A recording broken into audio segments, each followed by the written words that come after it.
Et donc, il nous semble qu'on a finalement trois exigences auxquelles on doit répondre pour cette industrie qui doit évoluer. La première, c'est celle d'une industrie durable. Et là encore, je pense que le prix remis par les étudiants à BIC illustre parfaitement cet enjeu à travers la recyclabilité d'une industrie durable. C'est ce qu'on essaye de faire aussi dans toute la politique industrielle qu'on mène dans ce ministère, et on essaye de le faire filière par filière, dans l'ensemble des filières dans lesquelles on essaye de développer, en accord avec les entreprises, une vision commune de ce que peut être la politique industrielle. On intègre ces enjeux de durabilité. On le fait dans la filière mode sur la question de la pollution liée au textile, dans les industries de la mer sur le développement des énergies renouvelables marines, ou encore dans l'industrie aéronautique sur les technologies qui permettront d'atteindre l'objectif d'une stabilisation des émissions de CO2 à partir de 2020, alors que le trafic va continuer de croître rapidement. On a également, il y a quelques semaines, signé un contrat de filière avec la filière des déchets qui va apporter une contribution essentielle par un certain nombre de projets de centres d'expertise, d'amélioration des mécanismes de tri à l'enjeu global de recyclabilité des produits qui est absolument majeur. Le Grand Prix l'a évoqué, et on voit bien que c'est un enjeu pour l'ensemble des secteurs industriels. On a aussi, puisque on est ici sur la grande consommation, tout un ensemble d'initiatives qu'on souhaite poursuivre sur les garanties qui peuvent être données aux consommateurs. On a beaucoup d'initiatives qui ont déjà été mises en place sur l'origine des produits, sur la performance environnementale, avec des labels européens.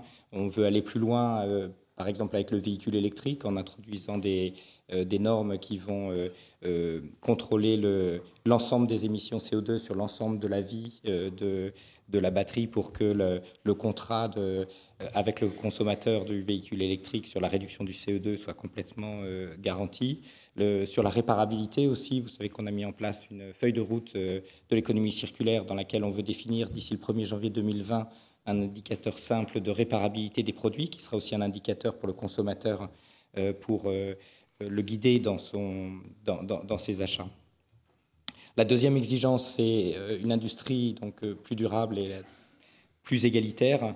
Et de ce point de vue, on considère que pour répondre aux inégalités, il faut d'abord les comprendre. Et sur la question très complexe des inégalités salariales au sein des entreprises, là aussi, dans Pacte, on a introduit un rapport d'équité qui va rendre obligatoire pour les grandes entreprises la définition du salaire médian, qui permettra d'avoir une meilleure vision de ce que sont les inégalités au sein de chaque entreprise, pour ensuite apporter les bonnes réponses à un sujet qui est difficile.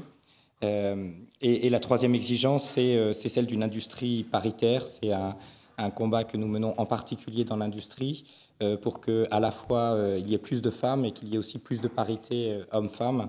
Ces deux enjeux sont essentiels. On a d'abord un changement d'image de l'industrie à réaliser, et pour que les jeunes filles plus spontanément puissent s'intéresser à ce secteur de l'économie. Et on voit dans un certain nombre d'initiatives qui ont été évoquées sur les rôles modèles, les programmes de mentorat, que les entreprises et les associations ont un rôle essentiel à jouer de ce point de vue. On va bientôt, fin mars, organiser la semaine de l'industrie, où dans toute la France, on organisera des événements qui doivent permettre aux jeunes de découvrir l'industrie, de s'y intéresser, peut-être de changer leur perception de ce secteur d'activité. Et on inclura une part importante d'éléments qui permettront de convaincre les jeunes filles en particulier de s'y intéresser et de valoriser la diversité des métiers. Et puis le deuxième combat en la matière, c'est évidemment la parité.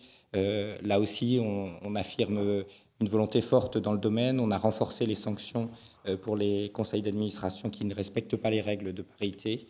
Et on a introduit également une procédure de recrutement paritaire pour les comités de direction dans les entreprises. Donc on veut aussi, par la loi, accompagner ces transformations qui sont indispensables dans l'ensemble des entreprises. Donc ces trois combats, finalement, pour une industrie et globalement des entreprises plus durables, plus égalitaires et plus paritaires sont essentiels.